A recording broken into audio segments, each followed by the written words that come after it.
Hello, yes, welcome to all of you once again in the another video lecture. You are watching Digital Science पाठशाला और मैं आपके साथ हूं मुकेश कुमार। एक बार फिर से आपके सामने एक और बेहतरीन इंटरेस्टिंग लेक्चर लेकर के हाजिर हो गया हूं।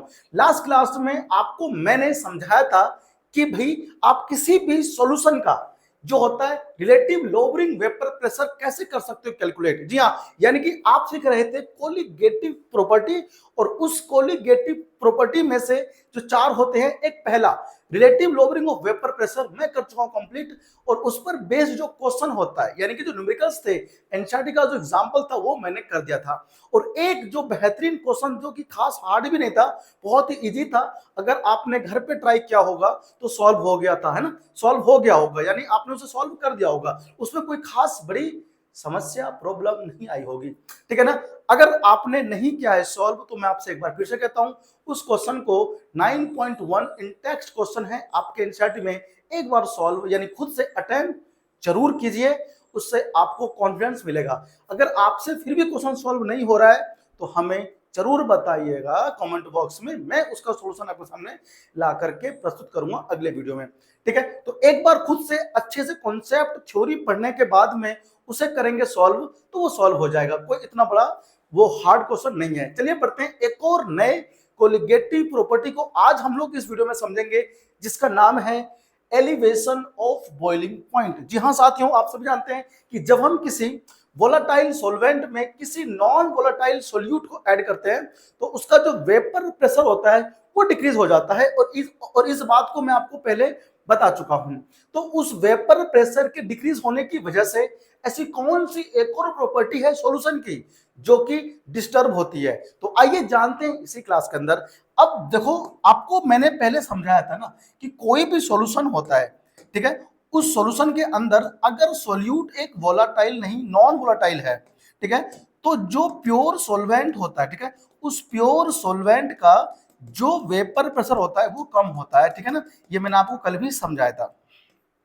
देखो, अब सपोज करो ये क्या है कि हमारे पास एक प्योर सॉल्वेंट था, जो व्हाइट व्हाइट डॉट डॉट क्या है मैंने, और ये जो मैंने एक और इसमें ना नॉन वोलेटाइल सॉल्यूट ऐड कर रहा हूं, उसका सॉल्यूशन पर असर होता है किसमें, कि वो सॉल्यूशन के वेपर प्रेशर को प्योर सॉल्वेंट से कम कर देता है, ठीक है ना। क्यों करता है, इसका पूरा जो है ना डिटेल जो स्टडी है वो मैंने पिछले कई सारे लेक्चर्स में समझाया हुआ है। आपने अगर सारी सीरीज वीडियोस को देखा है इस चैप्टर के तो आपको कहीं भी डाउट नहीं हुआ होगा, ये मेरी गारंटी है। और आगे आने वाले में जितने भी टॉपिक्स आपको समझाने वाला हूं, जितने भी चैप्टर मैं कराने वाला हूं, उन सभी में आपको मेरा तरफ से कोई भी डाउट नजर नहीं आएगा जब मैं पढ़ा दूंगा तो, पढ़ने के बाद, ठीक है ना।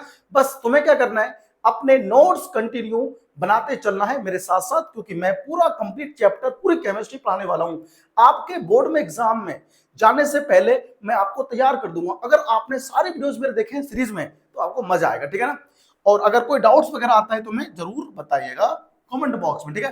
देखो सुनो, अब मेरी बात सुनो, ये मेरे पास क्या एक सॉल्यूशन है, इस सॉल्यूशन के अंदर आपने क्या कर दिया, NVS, क्या बताओ, NVS ऐड कर दिया, नॉन वोलेटाइल सॉल्यूट ऐड कर दिया, ठीक है ना। तो क्या हो गया, जो इसके वेपर्स बनेंगे सॉल्वेंट के वो कम बनेंगे, कब, जब आप उसमें NVS मिला दोगे। क्योंकि जब प्योर फॉर्म में था सॉल्वेंट तो उसका वेपर बहुत ज्यादा बनता था, उसका अपना खुद का वेपर प्रेशर होता है, उसे आप लोग P0A से ना रिप्रेजेंट करते हो, यानी कि P0A क्या बताओ, vapour pressure of pure solvent, pure solvent का वेपर प्रेशर। और यहां पर मैं लिख रहा हूं PS, मतलब वेपर प्रेशर ऑफ सॉल्यूशन, ठीक है ना, सॉल्यूशन कंटेनिंग NVS मतलब नॉन वोलाटाइल सॉल्यूट, ठीक है। तो नॉन वोलाटाइल सॉल्यूट को हमने इसमें ऐड कर दिया। अब हम सभी एक चीज तो पक्का पक्का जानते हैं, बताओ क्या जानते हैं, हमें जानते हैं कि जो वेपर प्रेशर होता है ना वो इनवर्सली प्रोपोर्शनल होता है किसके, बताओ, बॉइलिंग पॉइंट के। यानी कि जितना ज्यादा बॉइलिंग पॉइंट होगा उसका वेपर प्रेशर उतना ही कम होगा, या फिर आप ऐसे भी कह सकते हो कि जितना ज्यादा वेपर प्रेशर होगा बॉइलिंग पॉइंट उतना ही कम होगा, ठीक है ना। चलिए, तो यहां पर एक वर्ड लिखा हुआ है एलिवेशन ऑफ बॉइलिंग पॉइंट, यानी कि जब वेपर प्रेशर कम कम हो जाएगा तो क्या होगा, बॉइलिंग पॉइंट बढ़ेगा। यानी आप इसको ऐसे लिख पाओगे boiling point inversely proportional vapour pressure, यानी कि वेपर प्रेशर कम हो जाएगा तो ये क्या होगा, ये इंक्रीज होगा, यानी कि जब आपका वीपी डिक्रीज होगा तो बीपी इंक्रीज हो जाएगा। ठीक है, आपको ध्यान रखना है। तो बस उसी चीज को यहाँ पर मैं आज ना आपको समझाने वाला हूँ कि किस तरह से हम इसके लिए एक फॉर्मूला ड्राइव कर लेंगे। ठीक है, कोलिगेटिव प्रॉपर्टी का देखो, तो आप लोगों ने ये तो लिख ही लिया होगा, है ना। हम लोग बढ़ते हैं आगे। अब मैं ये लेट करके चल रहा हूं कि टी नॉट बी क्या है, बॉइलिंग पॉइंट होगा, boiling point, boiling point of pure solvent. Pure solvent का क्या है बताओ, ये बॉइलिंग पॉइंट। ठीक है ना, और जो टी बी होगा वो होगा boiling point of of solution containing, of solution containing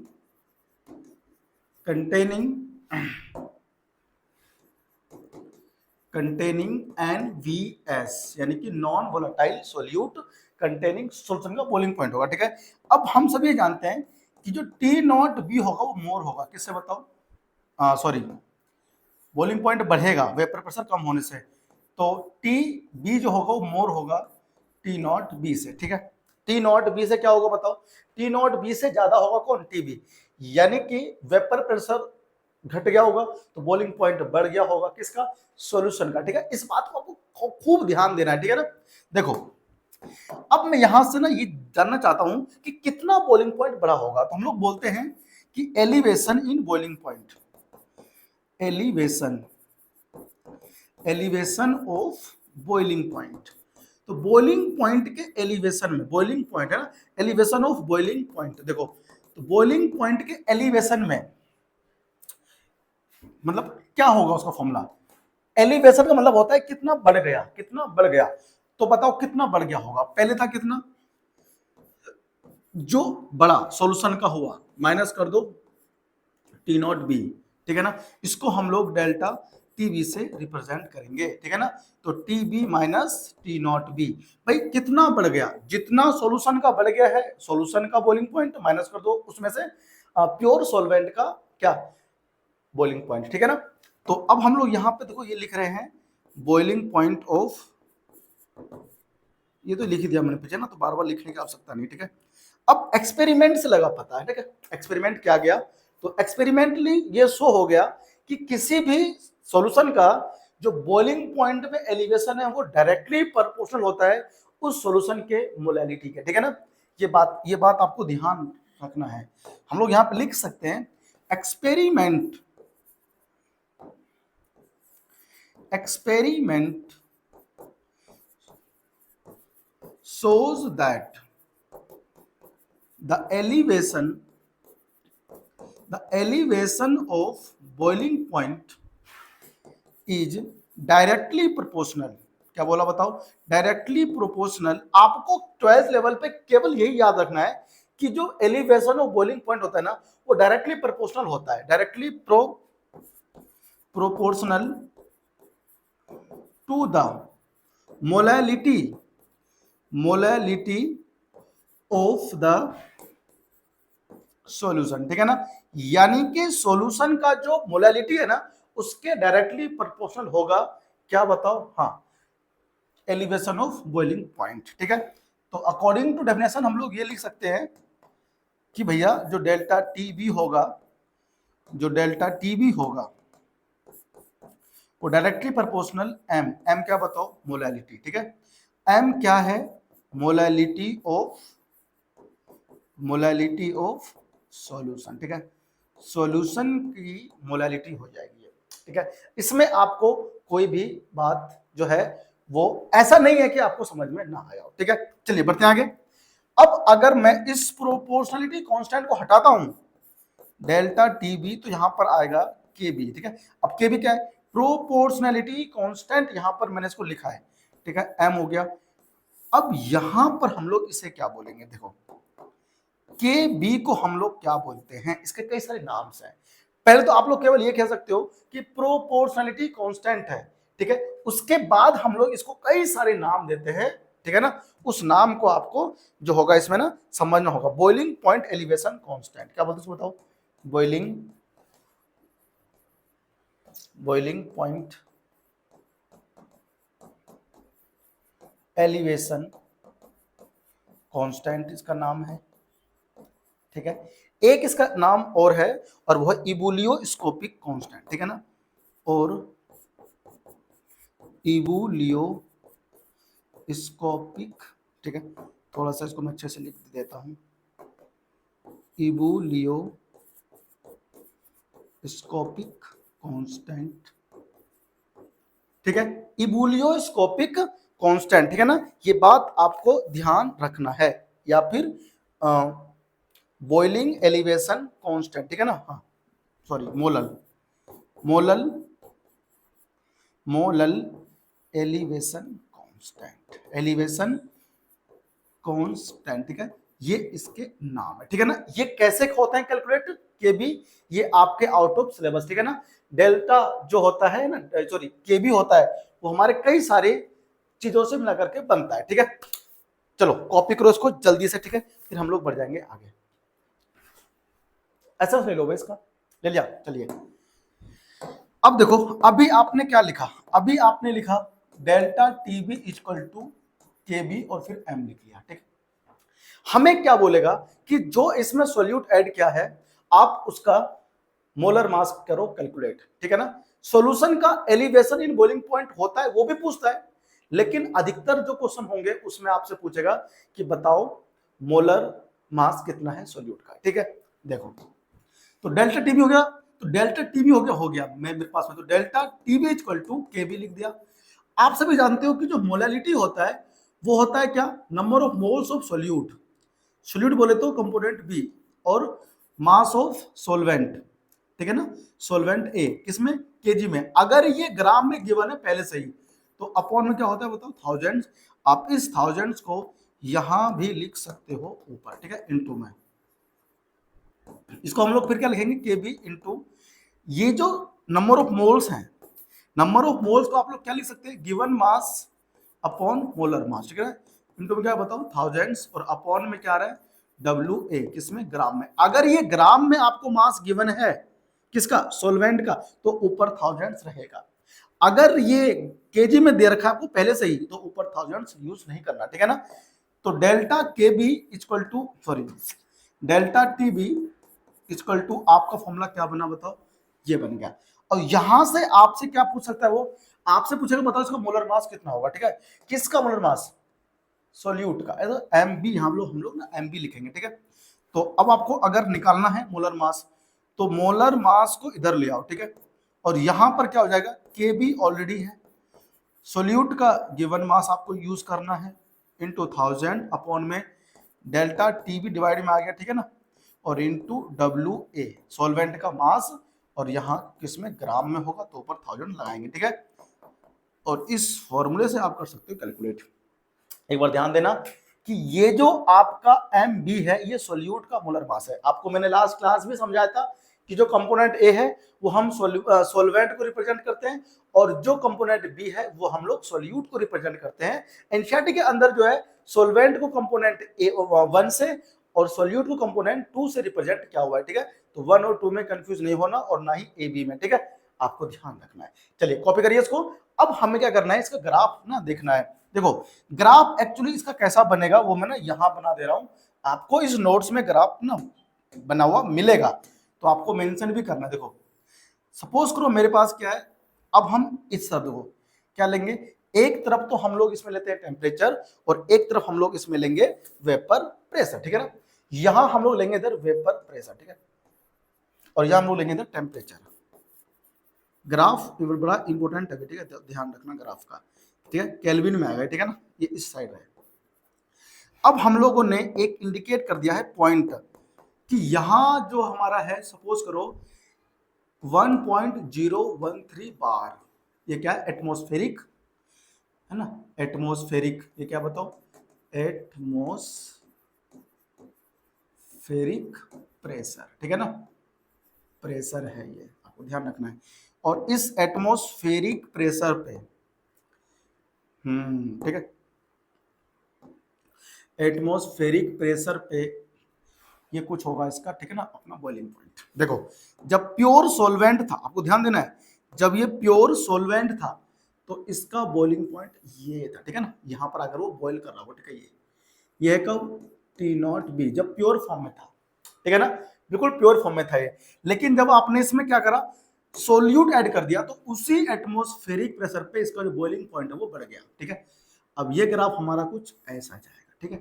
देखो अब यहाँ ये जो पॉइंट हमारा होगा, ये पॉइंट, ठीक है ना, ये हमारा TB होगा, यानी कि boiling point of solution, boiling point of solution, ठीक है, ये आपको ध्यान देना है।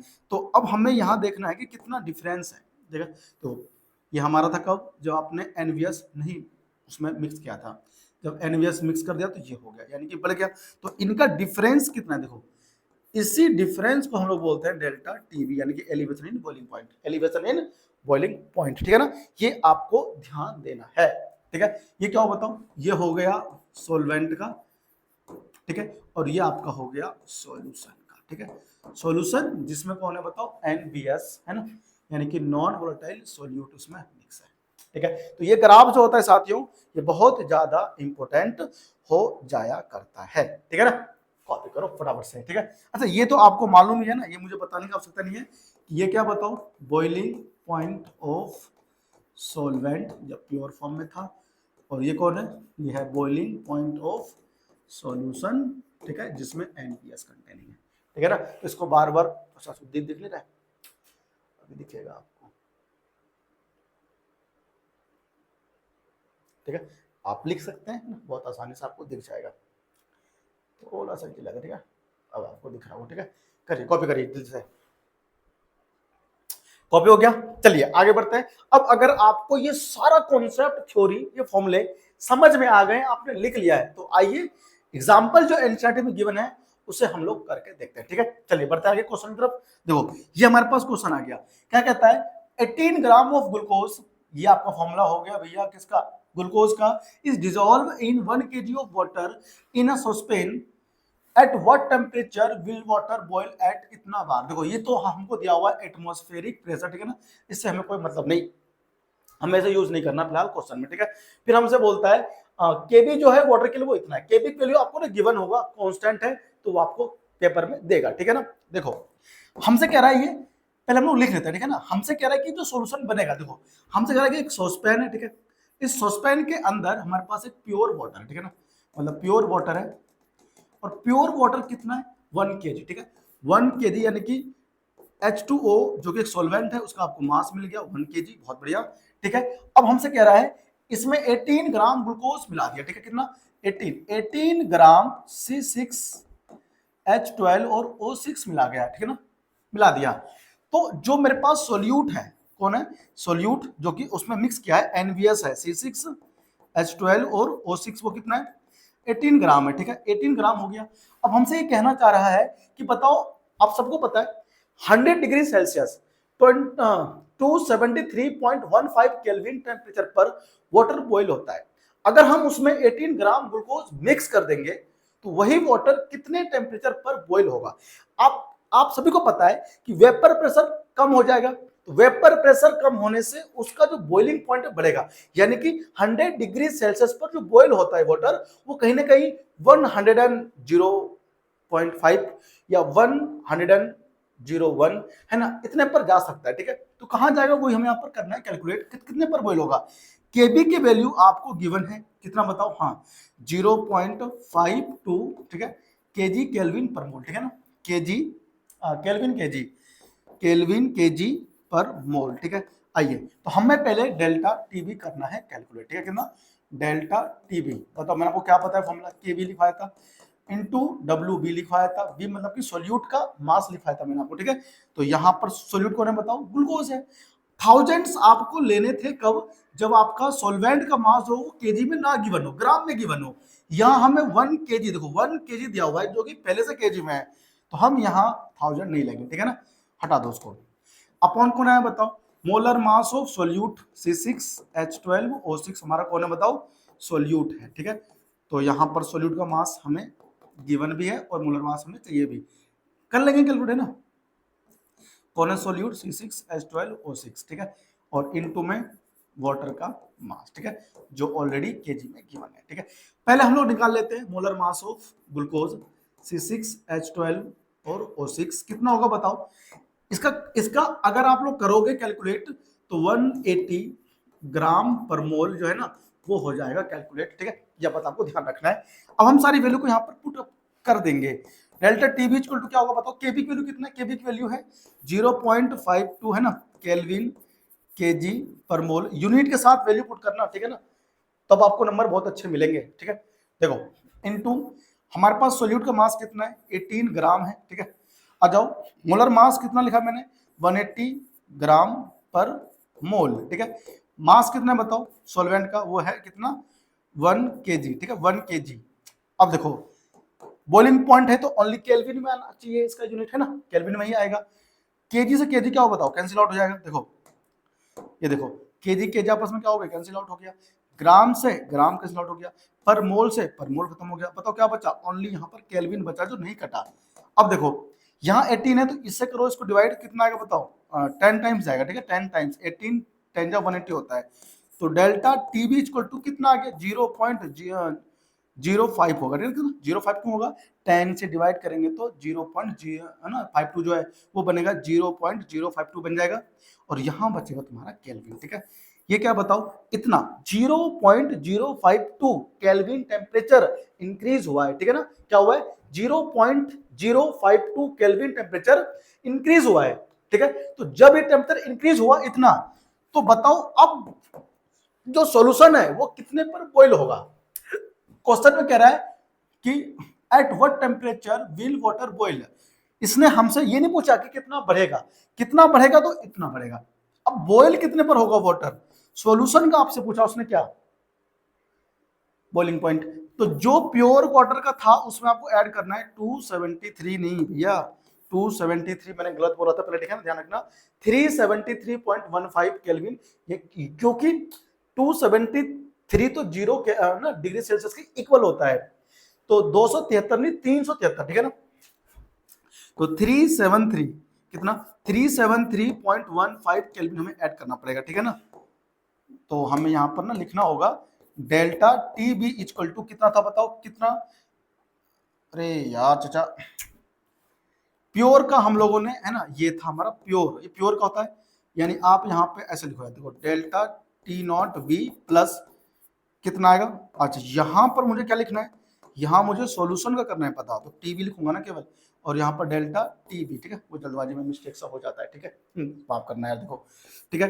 अब यहाँ पर क्या करूंगा टी नॉट बी का वैल्यू कितना निकाला है ना 373.15 प्लस इसको ऐड करो जो इसमें एलिवेशन आया 0.052 केल्विन, ठीक है। इसको हम सॉल्व कर देंगे तो हमारा आंसर आ जाएगा, ठीक है ना। कितना आएगा ऐड करोगे तो 5 और 0 ना 2 यहाँ हो गया, 5 और 5 10 हो गया, फिर ये 112 हो गया 0.37 और फिर कितना आएगा 3, ठीक है ना। ये आएगा 373.202 केल्विन, ठीक है ना। इतना डेल्टा इनको लगाता हूँ मैं बार बार, सॉल्यूशन का है ना, तो इतने केल्विन पर ये बॉईल हो जाएगा, ठीक है। ये बात आपको ध्यान देना है, ठीक है। तो बहुत से बच्चे ना मुझसे ये पूछते हैं कि सर केमिस्ट्री ना हम लोग पढ़ते तो हैं समझ में भी आता है बट एक्चुअल में क्या होता है कि हम भूल जाते हैं। तो मैं आपको एक मंत्र दे रहा हूं कि यार केमिस्ट्री एक ऐसा सब्जेक्ट है ना जो वो ये चाहता है कि तुम मुझे पकड़े रखो तो मैं तुमको पकड़े रखूंगा, यानी कि अगर तुम मुझे चाहोगे तो मैं तुम्हें भी चाहूंगा, अगर तुम मुझे भूल जाओगे तो मैं भी तुम्हें भूल जाऊंगा। यानी कि न्यूटन्स का थर्ड लॉ केमिस्ट्री पर 100% अप्लाई होता है। एक्शन रिएक्शन, अगर आप केमिस्ट्री को दिल से चाहोगे तो आपको भी केमिस्ट्री चाहेगा। यानी कि यहां पर चाहने का मतलब यह है कि तुम्हें केमिस्ट्री को हर रोज प्रैक्टिस करना पड़ेगा। ऑर्गेनिक केमिस्ट्री में खास करके बच्चे मुझसे यही कहते हैं कि सर आप समझाते हो समझ में भी आ जाता है, केमिकल रिएक्शन हम याद करते हैं याद भी हो जाता है, समझ में भी आ जाता है, मैकेनिज्म ऑफ रिएक्शन भी समझ में आता है, लेकिन क्या होता है कि हम उसे भूल जाते हैं। तो बच्चा मैं आपको एक बात बताना चाहता हूं, ऑर्गेनिक केमिस्ट्री एक ऐसा सब्जेक्ट है जिसको तुम जितना ज्यादा शिद्दत से चाहोगे वो भी तुम्हें उतना ही अधिक शिद्दत से चाहेगी। यानी कि तुम जितना अधिक प्रैक्टिस करोगे, सुबह उठो, सुबह उठने के बाद में आपको करना क्या है, जो भी आपके ऑर्गेनिक केमिस्ट्री में नेमिंग रिएक्शंस हैं उस नेमिंग रिएक्शन को केवल देखना नहीं है, उस नेमिंग रिएक्शन को आपको लिख लिख कर प्रैक्टिस करना है। आपकी जो रफ कॉपी आती है ना इतनी मोटी, ₹50 का आता है डेल्टा का। आप उसको केवल और केवल 15 दिन के अंदर केवल नेमिंग रिएक्शन को लिख लिख के प्रैक्टिस से आपको भर देना है। जब तक आपकी ये उंगली पिचकेगी ना, और ये उंगली पिचकना चाहिए स्क्रीन पर स्क्रॉल करने से नहीं, मोबाइल के इंस्टाग्राम स्क्रीन पर स्क्रॉल करने से नहीं, आपकी उंगली पिचकनी चाहिए पेन से, और पेन से ऐसे पिचकनी चाहिए कि आपकी उंगली में दर्द होना चाहिए। जब तक दर्द नहीं होगा तुम्हारी उंगली में, तब तक मैं बता रहा हूं आपको नेमिंग रिएक्शन याद नहीं होगा। और आपको वो जो नेमिंग रिएक्शन है ना, वो हर दिन हर रोज सोने से पहले उठने के बाद हर दिन रिवाइज करना है। आपके दिमाग में चलते फिरते घूमते खाना खाते पीते सोते उठते जागते, यहां तक कि अगर आप नहा भी रहे हैं एट द टाइम ऑफ सोच, आपको क्या करना है, हमेशा रिवाइज करना है। माइंड में चलना चाहिए, बेंजीन रिंग घूमना चाहिए। केकुले नाम का वैज्ञानिक था जिसने बेंजीन रिंग को सोचा था दिमाग में कि उसके अंदर सांप की तरह घूमता है, और वो जब एक्सपेरिमेंटली देखा गया तो सच में ऐसा पाया गया। यानी कि आपको भी केकुले की तरह अगर केमिस्ट्री पसंद है तो उसको रटना नहीं, समझना और लिख लिख कर प्रैक्टिस करना पड़ेगा। और जब तक ऐसा नहीं करोगे, मैं बता रहा हूं आपको केमिस्ट्री नहीं आएगी, ठीक है ना। तो आई होप कि आपको ये लेक्चर समझ में आ गया होगा। आपकी जो आज की लेक्चर है वो मैंने कंप्लीट कर दिया है, ठीक है। केमिस्ट्री को इसी तरह से प्रैक्टिस मेक्स मैन परफेक्ट, यानी कि प्रैक्टिस करना है हर दिन लिख लिख कर। जब तक मैं फिर से कर रहा हूं, पर लिखोगे नहीं तब तक आएगा नहीं। घिसेगा तो चमकेगा, नहीं घिसेगा तो नहीं चमकेगा, ठीक है। तो जितना जो ज्यादा घिसा है वो उतना ही चमका है। आप कभी रेल का पहिया देखना, कभी अगर कोई रेलगाड़ी खड़ी हो रेलवे स्टेशन पे, अगर वो 4 घंटे खड़ी हो जाती है तो उसके पहिए में जंग लग जाता है, और जो रेलगाड़ी चलती रहती है उसका पहिया बिल्कुल चमकता है चांदी की तरह। आप कभी गौर करना। तो जो जितना घिसा है उतना ही चमका है। अगर आपको भी चमकना है तो घिसना तो पड़ेगा। आपसे मिलते हैं एक और नए वीडियो में, तब तक अपना बहुत बहुत ख्याल रखिए, माता पिता की बातें मानते रहिए और अपना कार्य अपने कर्म शिद्दत से करते रहिए। तब तक अपना और अपने परिवार का बहुत बहुत ख्याल रखिए। Thank you. जय हिंद, जय भारत।